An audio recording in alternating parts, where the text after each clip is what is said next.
All right, today is Saturday, January 3rd, 2026.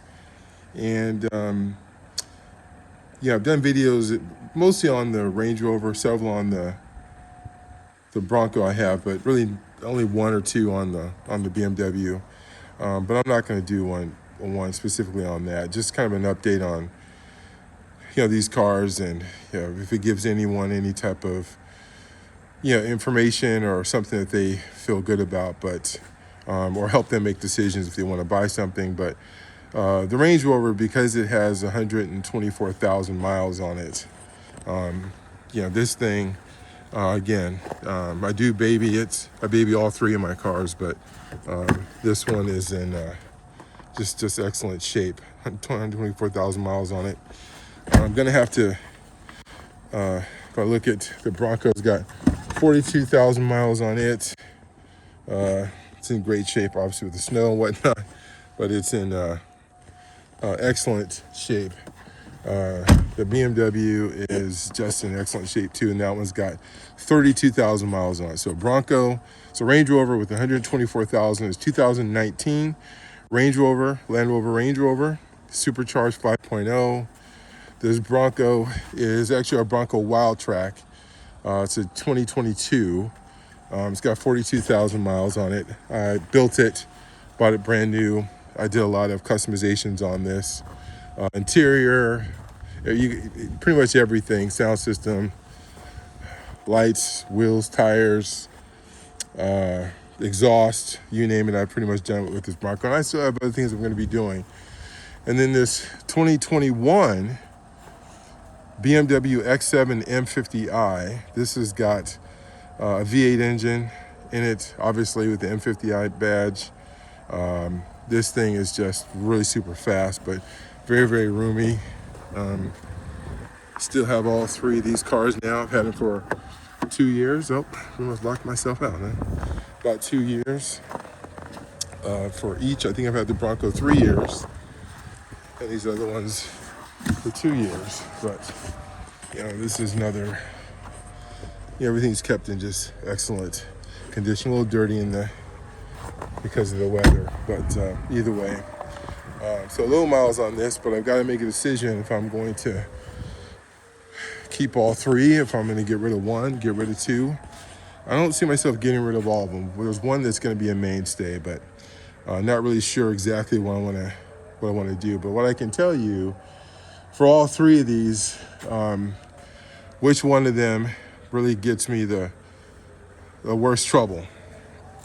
Well, it's not the BMW. BMW only 32,000 miles on it, but again, gets all of its maintenance when it's supposed to, change the oil probably early than I need to, and always put AMSOIL in these cars.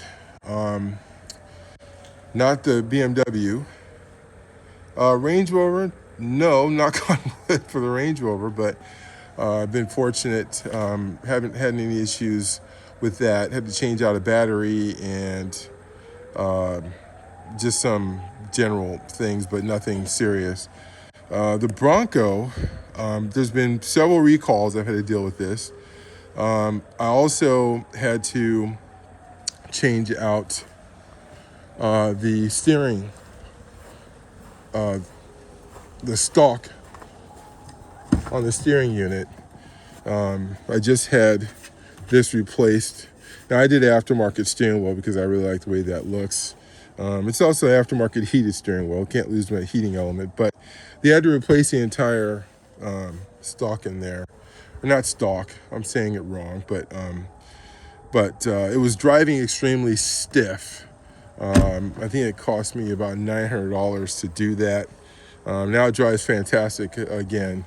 But really, that's been the only issue with this. Besides I think there's been 6 recalls on this Bronco. But aside from that steering column issue, it was steering column, sorry, that I had to replace. Aside from that, it's really been a great vehicle to drive. I love my Bronco. Bronco's been great. Any weather, you're going to have a lot of fun in it. Especially when you take the doors off. The top, I have off-road doors. I love taking the top off. I just have a lot of fun with this Bronco. No matter what weather, you can have it. Really all three of these, but really the Range Rover can pretty much do the same things as the Bronco can. It really can, has the settings for it. It can do all that stuff, but are you really going to want to do any of that in a Range Rover? Maybe not. But when I drive in the snow, I love driving the Range Rover. It drives wonderful. So is the Bronco. The BMW does not so much because it's got 315s in the back. So there's a lot of power going to the rear wheels. Even though it's all-wheel drive, it doesn't handle as well. It's got a setting for driving in the snow, but it does not drive as well. But at any rate, these are all great cars. I highly recommend any one of these three. Just for history, I traded my Hummer EV3X 2024 for this BMW. Also traded a Mercedes GL550 along with that Hummer for this. Not that the BMW was better. I just felt like the EV Hummer was dropping massively in price. I only had it for 4 or 5 months. And I said, well, I don't want to get rid of it, but I better lose my money, lose a little bit of money instead of losing a lot of money.